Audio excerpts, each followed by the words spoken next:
Today we are going to create a drawing using a ruler and a pencil and a pen. And we need a sheet of paper, ideally A4 size. So we're going to start by creating a border around the perimeter of our paper. And we've done this before. I'm not measuring, I'm using the width of the ruler to draw a perimeter, a border all the way around the outside of the page. I'm using my pen. If you don't have a pen, you can just use a pencil. That's absolutely fine.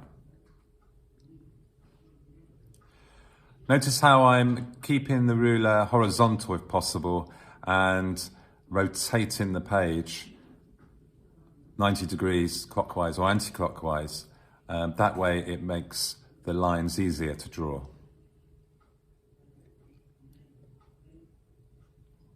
If you don't have a ruler, then you can use something else at home as a straight edge. It can be a piece of wood, a chopping board from the kitchen, the hard cover from a book, that sort of thing.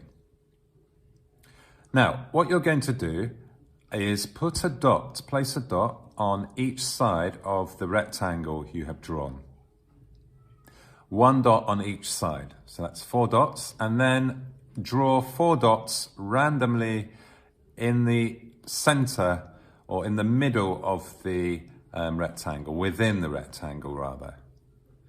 Now, what we're going to do now, we're going to draw a line using our ruler from one of the dots on the perimeter, and that's going to join with one of the dots inside the rectangle, and we're going to keep drawing that line until it reaches the opposite side.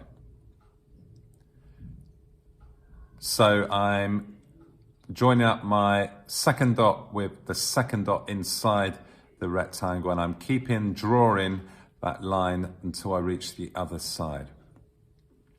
I'm keeping my ruler as horizontal as possible, and I'm rotating the page to make it easier. So now my last dot on the perimeter, I'm joining up with a dot inside the rectangle. So those 4 dots have now been joined.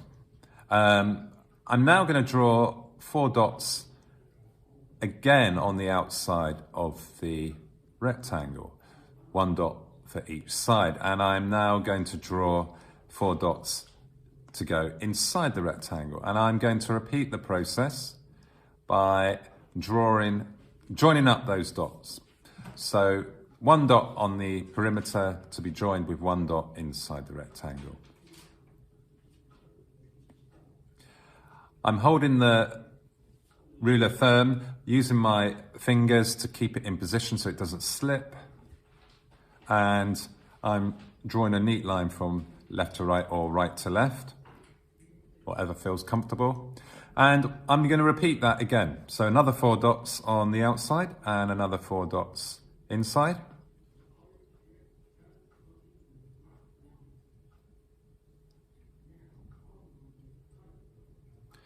And what you should notice is you are creating a drawing of lots of different shapes. And we call those shapes polygons because they are plain, flat shapes, closed shapes, 3 or more sides. So we call them polygons. And they are mainly irregular polygons because I can tell that the sides are of a different length and the internal angles are different as well. They are unequal. So we call these irregular polygons. Now choose some of those polygons and with your pencil shade in the shape. Now I like the difference, I like the contrast between the soft pencil and the hard lines of the pen. So that's why I've chosen the pencil rather than a felt tip pen. But if you want to choose a felt tip pen, or a writing pen, that is fine as well. And if you watch my shading, you can see that I'm pressing a little harder on the outside of that shape to get a darker, we call that tone, a darker tone. And within the shape, I'm pressing a little lighter So I'm creating a lighter tone. And that just gives a better effect, I think. So you can choose to shade in as few or as many of those shapes, those polygons as you wish. And you should get a really confident, striking drawing from following these instructions.